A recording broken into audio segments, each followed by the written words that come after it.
From the studios of the Bakersfield, California, it's time to Open Up with real people, real talk about real stuff.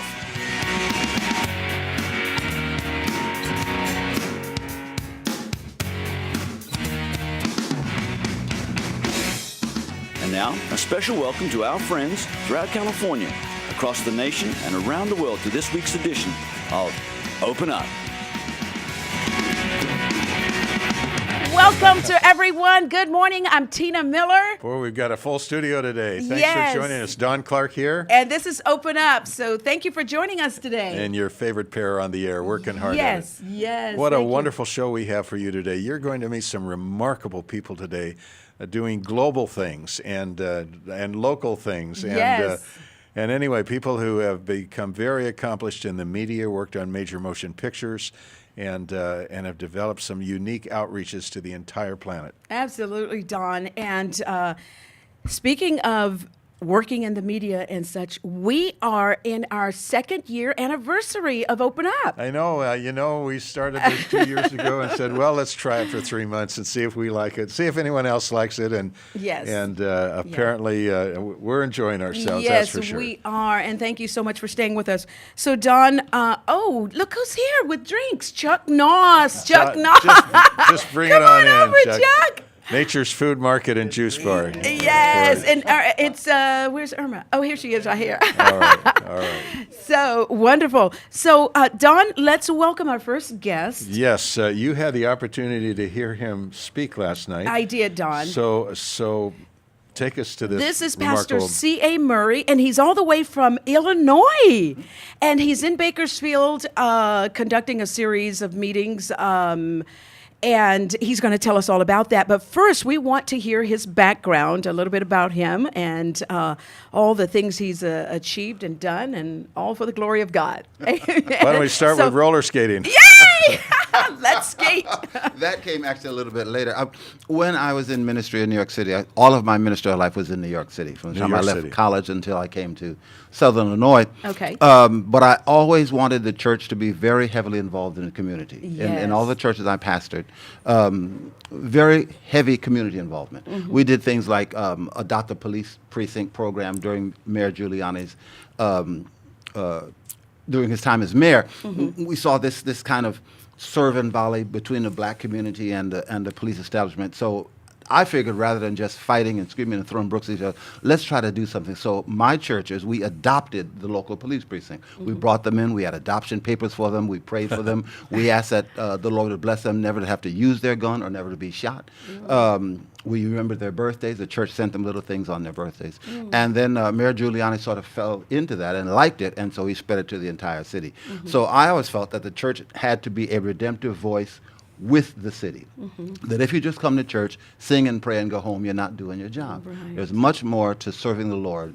than just coming in, closing your doors, worshiping, and then leaving. Mm-hmm. But you've got a responsibility to the community in which your church sits. And I asked all of my churches, if our church burned down today, would anybody notice? Would anybody care?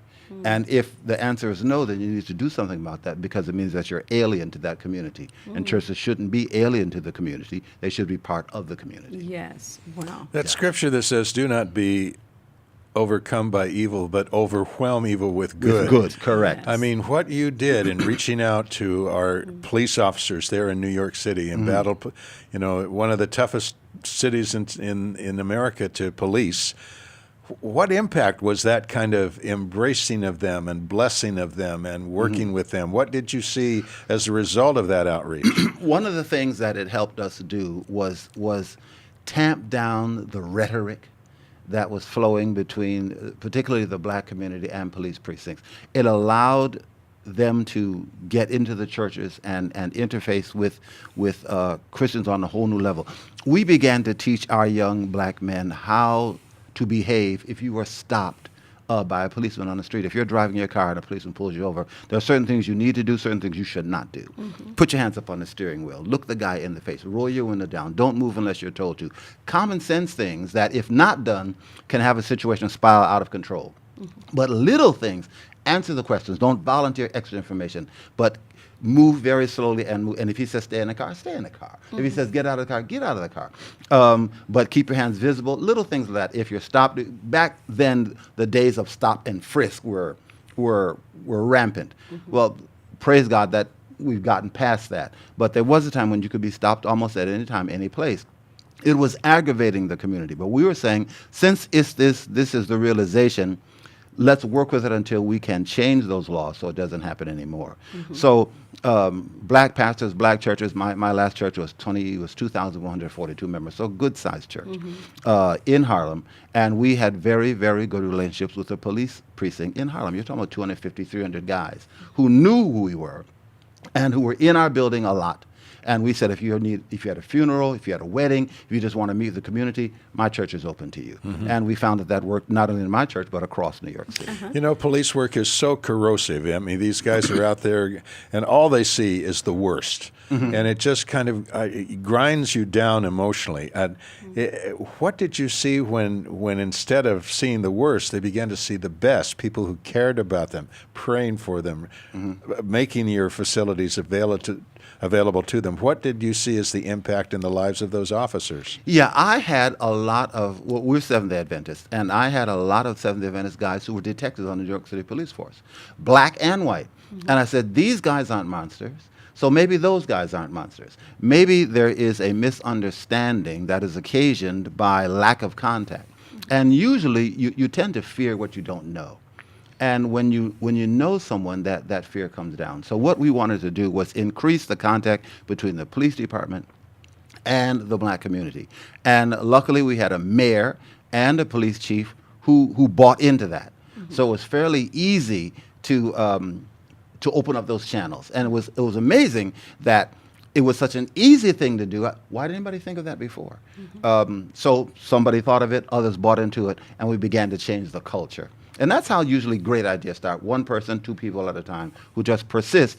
It catches fire, and then it goes from there. Now, did you grow up in New York City? Grew up in Buffalo, New York, other end of the state. Oh, really? Tell us a little bit about your background. Buffalo, New York. You learned to shovel snow. You do learn to shovel snow. Just a little bit from Niagara Falls. Nothing in particular. I joined the church at age 9. Only person in my family who was a Seventh-day Adventist, and my mother and father were sort of holiday Methodists, you know, Christmas, Easter, New Year's. Yeah. And they said, well, we don't certainly have anything against what you're doing. And if you want to serve the Lord and do better, we will support you. Went to college on a basketball scholarship, Erie Community College, and then down to Oakwood College where I graduated. And got the call to ministry fairly early, about 10 or 11, it occurred to me, that's what I want to do with my life. We had a little baby bird fall out of the nest. And all of our little friends, we had a little funeral for this baby bird, you know. And that was my first sermon for a little baby bird. And I kind of liked that idea, preaching to people. And as I got older, I did it more and more. And then people tend to see things, you ought to be a preacher. So at 14 or so, I was the youth leader of a church of 800 members. I just had that calling. Then basketball kind of, you think you're going to be an NBA star, so you kind of get dissuaded from your mission. It occurred to me halfway through college that wasn't going to happen. So like, let me go back to my original calling. But I always loved ministry and really cannot envision myself doing anything else. That's my calling in life. Excellent. And maybe we could just clarify something. We happen to have a Seventh-day Adventist running for president in Ben Carson, and I recently read someone says that he was criticized because Seventh-day Adventists do not subscribe to major evangelical doctrines, and I don't think that's true. No, there are some major differences. Ben Carson is a friend who was with him just a couple of Mondays ago, as a matter of fact, interviewing him for Three Angels Broadcasting Network. He has spoken for me at all of my churches. I always had him in at least once. And so we have a fairly long history. I pulled out a picture the other day when we were much younger, maybe 30 years ago, and everybody had big afros. So I was showing that to him. I said, boy, did we look different back then. Wow. But a good person. The things that the Adventist Church is a fundamentalist church. And we tend to stay away from labels because once you get a label, it tends to block you in. The major difference, of course, is that we worship on Sabbath in accordance with the fourth commandment. There are some other minor things dealing with the state of the dead, but that would be the most obvious difference in the Adventist Church, but it is the fastest growing Protestant denomination in the world for the last 10 years.